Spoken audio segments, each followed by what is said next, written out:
শীতকাল যেন সৃষ্টির কাল, শাকসবজিতে ক্ষেত ভরে থাকে। নমস্কার, আমি সর্বাণী। সহজে সুস্বাদু রান্নাঘরে আপনাকে স্বাগত।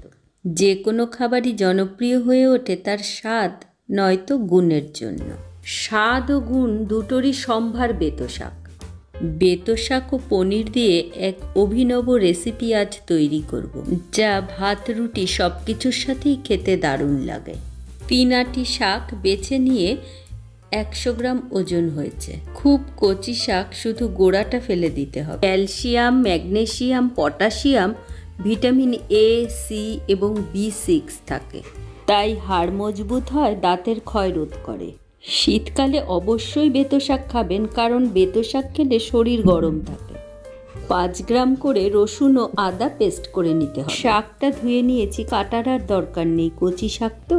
150 গ্রাম পনির একটু হালকা ধুয়ে নিয়ে কাসুরি মেথি কড়াইয়ে একটু ড্রাই রোস্ট করে নেব, তাতে ফ্লেভারটা খুব ভালো হবে। সাদা তেলে রান্নাটা করতে হবে। আমি অবশ্য রিফাইন তেল ব্যবহার না করে নন রিফাইন বাদাম তেল ব্যবহার করি। 1 চা চামচ তেলের মধ্যে শাকটা দিয়ে ঢাকা দিয়ে লো ফ্লেমে 2 মিনিট রেখে দিলেই শাকটা নরম হয়ে যাবে। রুম টেম্পারেচারে আসার অপেক্ষা করুন। ড্রাগ, ওষুধ বা এক্সেসিভ অ্যালকোহল নিলে লিভার ড্যামেজ হয়, সেটা থেকে রক্ষা করে বেতো শাক।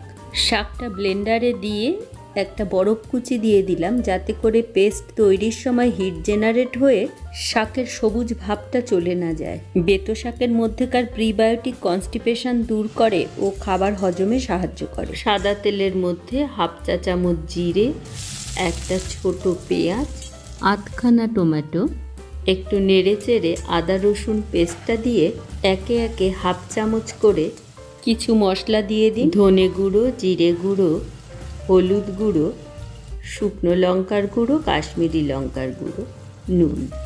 4 মিনিট কষে নিয়ে পনিরটা দিয়ে আরও 2 মিনিট কষে নিন। কি ভাবছেন, এত সুস্বাদু বেতো শাক কি রোজ খাওয়া চলে?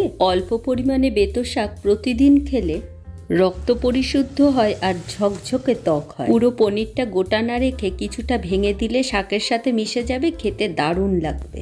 আপনি যদি চুল পড়ে যাওয়ার সমস্যায় ভুগছেন, তাহলে অবশ্যই ডায়েটে বেতো শাক রাখুন, কারণ এটা চুল পড়া বন্ধ করে। শাকের পেস্টটা দিয়ে একটু নেড়ে চেড়ে ড্রাই রোস্ট করে নেওয়া কাসুরি মেথি 2 হাতের ঘষে একটু দিন, এতে ফ্লেভার এনহ্যান্স হবে। 1/4 কাপ দুধ। আমাদের শীতের খাদ্য তালিকায় যদি কিছুটা করে বেতো শাক প্রতিদিন খাওয়া হয়, ওজন নিয়ন্ত্রণেও রাখতে সুবিধে হয়। সামান্য জায়ফল একটু ঘষে দিয়ে দিলে ফ্লেভারটা খুব ভালো হয়। শাকটা নামাবার আগে একটু বাটার, কাঁচা লঙ্কা, ফ্রেশ ক্রিম দিয়ে দিন। ফ্রেশ ক্রিম ঘরে না থাকলে দুধের সর বেটে দিয়ে দিন। ইউরিক অ্যাসিড থাকা মানেই তো নানা রকমের খাবার খাদ্য তালিকা থেকে বাদ পড়ে যায়, কিন্তু ইউরিক অ্যাসিডে বেতো শাক দারুণ কাজ করে। আর কাঁচা বেতো শাকের জুস যদি খালি পেটে খাওয়া যায়, ইউরিক অ্যাসিডে উপকার মেলে। আয়ুর্বেদ অনুসারে বেথুয়া বা বেতো শাক শোথাহারী ও বেদনাশমক, অর্থাৎ প্রদাহ কমায়, অ্যান্টি ইনফ্ল্যামেটরি ও বেদনানাশক প্রপার্টিস আছে এর মধ্যে।